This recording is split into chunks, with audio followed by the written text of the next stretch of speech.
Fear and Loathing in Las Vegas is a hard movie to size up. It has kind of a cachet because it's so different and because it's so extreme, but there's a lot of contradictions in this movie. It's a film almost on the verge of self-destruction, really. It's over the top. It's one giant bender. Maybe it's a bit like an episode of Cheech and Chong, but also it has moments of clarity.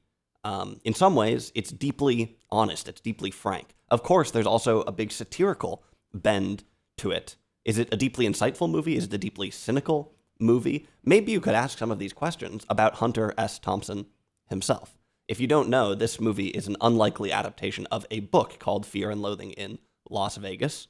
Originally, it was 2 magazine articles, I think, written by Hunter S. Thompson.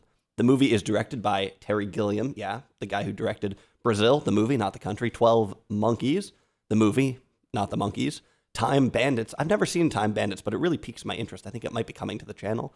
And of course, he was involved in that Monty Python stuff. The movie stars Johnny Depp, who is remarkably believable as a drug addict. Benicio del Toro is starring alongside of him. Neither one of these guys looks anything like themselves in this movie, which is an interesting use of a star. There are a bunch of great smaller roles. Again, many of them quite disguised, but Tobey Maguire is in the movie, Christina Ricci, Cameron Diaz, Gary Busey, Flea, the bass player, Lyle Lovett, another musician, Mark Harmon, that's the guy from NCIS, Christopher Maloney from Law & Order, Harry Dean Stanton is in it, Penn Jillette is in it, Hunter S. Thompson has a cameo, and finally Michael Jeter has a nice role. That guy was a real gem. A lot of these are pretty small, just cameos, but the cast is still big. I mentioned that Hunter S. Thompson has a cameo in the movie. Well, he was actually pretty deeply involved with the film. He worked with Gilliam and Depp and the rest during the production. Johnny Depp wore some of Thompson's old clothes in the movie, in fact. This is a somewhat well-known movie, so I'm not going to slog through all the trivia. You can go look it up yourself if you would like to. In terms of plot, this movie is essentially one giant bender. There's kind of a story in there somewhere, but it's not particularly important, and it definitely isn't very coherent. At first, it might seem like this movie has no structure at all, but that's not true, I think. There are a number of mechanisms working to keep this film on the rails, sort of, to keep this film coherent, sort of. I'm going to walk through some of them, because I think it's interesting how this movie, which is, like I said, seemingly just a big pile of goo, actually does have a form. First of all, the movie opens up with some seemingly historical footage of Vietnam War protesters. So before anything happens, before we even see the title of the movie, we've invoked something sort of political, historical. There's a frame to this movie, right? The traces of the Vietnam War are going to be all over the film. In fact, traces is probably not the right word. The war is a conspicuous part of the movie. Given everything else that happens, given the tone of the movie, I wouldn't exactly call it political. I don't know. That's always can be a contentious question. What is political? Maybe everything, maybe nothing. But I don't really think of this movie as a political one. But again, this constant sort of the traces of the war are all over this movie, and they structure it to some degree. There's a continual contrast there, right? Between the war and the antics of Raoul Duke and Dr. Gonzo. Those are the main characters. There's also another contrast. This is between these guys, who aren't exactly hippies, but they aren't exactly beatniks either, but they're definitely countercultural figures of some kind. There's a big contrast between them and mainstream America. And this is another big structural element of the film. These two guys coming into contact with America, with the mainstream world. There's a lot of friction, of course. Sometimes it's humorous. Either way, this movie ends up being, to some extent, an anthropology of the mainstream, a different sort of, an anthropology of the mainstream. It gives us a view of a satirical, a cynical look at mainstream America that comes from the sort of upside down and backwards perspective of an outsider. So, like I said, sort of an anthropology of the mainstream, and a fairly subversive one at that. Okay, there's also a bit of a balancing act that goes on between these two main characters, between Duke and Dr. Gonzo. This is another structural dynamic. It's a little bit different from the ones I mentioned, but this starts from the very beginning of the movie. Duke is driving in the opening scenes, but then he starts to hallucinate, so he makes Dr. Gonzo drive. And you think, okay, phew, at least there's one sane person here, but it turns out that that's not the case. Throughout the movie, the characters will sort of alternate, though. One of them will be the voice of reason for a moment. One of them will be the catalyst of insanity. This will alternate back and forth, flip-flop, and I think it keeps the film dynamic. Another structure is the chance encounter, right? A lot of subplots emerge in this film just because of people running into each other or people running into each other for a second time.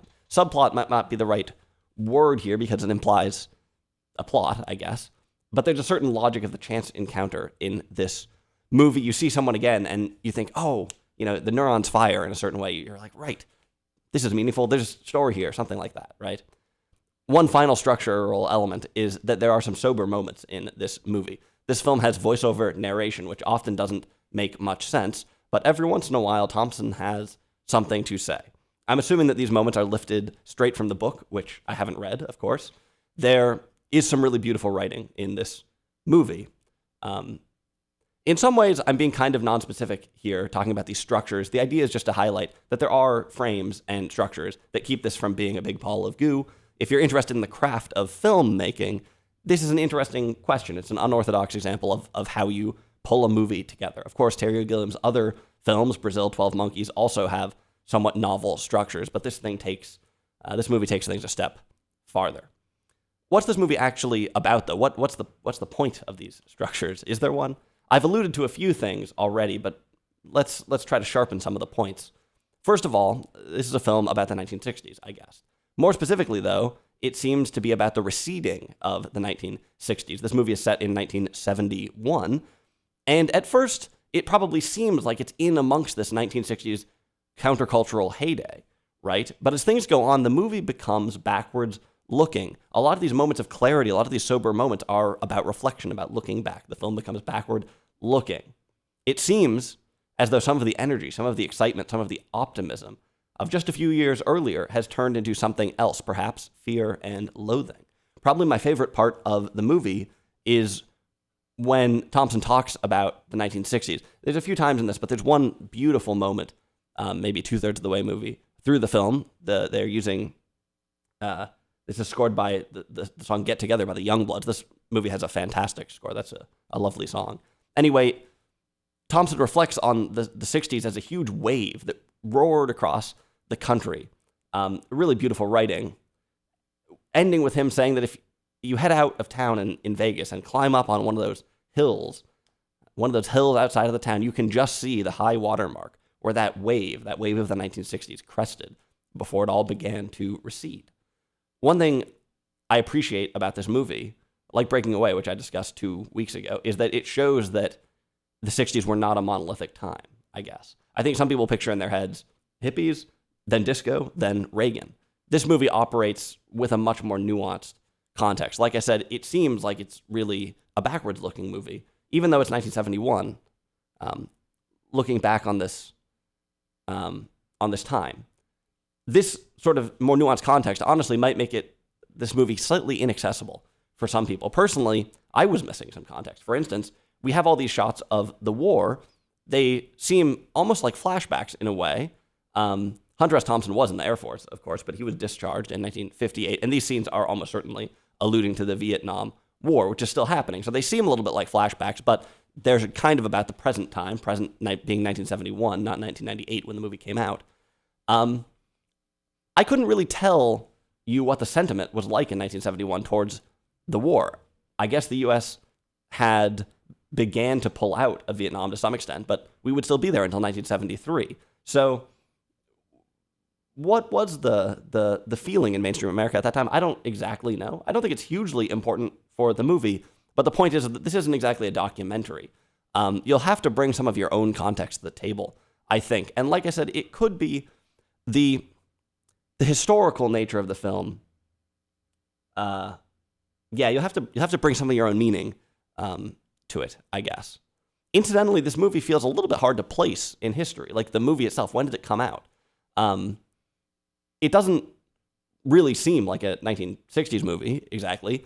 It's sort of at home in the 90s, this time of independent cinema in the mainstream. There's a big resurgence there in the late 90s, early 2000s of independent films. But a lot of those movies are wrapped up in some kind of kitschy Americana, which this movie sort of is too, but it also, I don't know, it feels a little more historical to me. That's a bit vague here, and I can't put my finger on it. I don't really want to get sidetracked, but I'll just say that this movie is a little bit hard to place in time, partially because Benicio del Toro and Johnny Depp don't look anything like themselves. And also, I mean, I think maybe just for me, my perception of Johnny Depp's age is a little bit skewed anyway, because I haven't, he was an actor of my childhood in some ways, and I maybe haven't realized just how old he is. Anyway, it's interesting that Thompson would be eulogizing the 1960s in 1971. That kind of feels premature. It's an age-old question. When did a decade start and end? Usually, it's not when the calendar said so. And Thompson here is quite clearly talking about a social movement, not something defined by a calendar. Of course, I wasn't there. Maybe in 1971, ideology was wearing thin, and this receding of the 1960s, maybe that was this thing that was happening, and this film is capturing that and distilling it. Maybe people were starting to get tired, to become jaded. But I don't know. And it's also possible that Thompson was on the vanguard of cynicism, that he was feeling like, oh, the 60s are played out, that it had been done, right? This is another place where it's a little hard to know what to make of the movie, and it's a little hard to come to it without having been there. In general, Thompson is an interesting person to speak for the 1960s. If you watch this movie, you're probably not going to come away thinking of him as an activist, maybe not even as a critic or a journalist. The overwhelming conclusion will probably be that he's a junkie. Drugs are in front of everything in this movie, which creates an interesting tension, because in some ways, we have something very ideological here, this critique and such. And in other ways, we have something quite basic. We have a bender. Quick sidebar. Does this movie romanticize drugs? Well, sort of, but it's also brutally honest about them. I think it does romanticize them, but it's also brutally honest about them. The movie does have some kind of cachet, I mentioned already, maybe because it shows you things that you don't see in other places. There's some coolness to it, partly because it's a pretty extreme movie. But things do get more serious as the film goes on. The style changes a bit towards the end. Compare the confrontation with the hitchhiker in the beginning of the movie to the scene with the waitress at the end of the movie. The movie uses violence in a really interesting way. There's violence throughout. And this first scene, it's kind of fun, but the last scene is much more frightening. The situations aren't that different, but they feel worlds apart. So there's something to say here about drugs. Okay. Thompson, even though he is a junkie, he talks about how maybe he's gone too far. Of course, it's not exactly clear what he means by that, or how serious he is, or anything like that. But he does also talk about how LSD not only fueled this new era of thought in the 1960s, but how it may have misled a generation. How there was an assumption that someone was minding the light at the end of the tunnel, but it was not correct. Of course, the big question that this movie left me with was how much were drugs really at the center of the 1960s? And it might sound like kind of a dumb question in some ways, but I mean it seriously. I mean, Thompson kind of asserts that they were one and the same, that the era and the stimulants were, inherently joined. I don't think that's quite accurate exactly. But it raises sort of a deeper tension too, where on the one hand, it seems like a time that's completely ideological. But on the other hand, it seems like a time where nobody was doing any thinking, right? I think this is partly one of the things the movie is trying to grapple with, and partly one of the points of the movie. This part I realize maybe is sounding a little bit disconnected, but clearly this film is going to be bringing up questions about the role of drugs, psychedelics, and such. Hunter S. Thompson himself is emblematic of some of these questions, right? When you watch this movie, you might wonder, why is there a movie about this guy, right? Why is he in the movie? I think one of the things that made Thompson's articles somewhat different when they came out is that he included himself in the stories, which I don't think was very common. And again, you might wonder, wait a minute, isn't this article supposed to be about a race? Why is it about this reporter who's out of his mind? Why is this in the news, right? Why is this the article doing all these drugs? For various reasons, though, this was a salient character. Rather than focusing literally on the events, this movie examines the culture by second-guessing Thompson in some ways, right? By teasing out the instability that probably defined the time, the instability. He is part of the instability that defined the times, right? He's begging the question of like, Do you listen to the reporter who's like on drugs out of his mind, but does seem at times to really get it, does seem at times to really know the truth, right? Grappling with how thinking, with how perception of the world is so tightly bound up in a drug culture, right? Thompson's emblematic of that, and perhaps it's the story of the decade, right? All this activism, all this stuff, all this upheaval, man, it's right here, and also drugs. How do those things fit together? Surely this is one of the questions of the movie. Okay.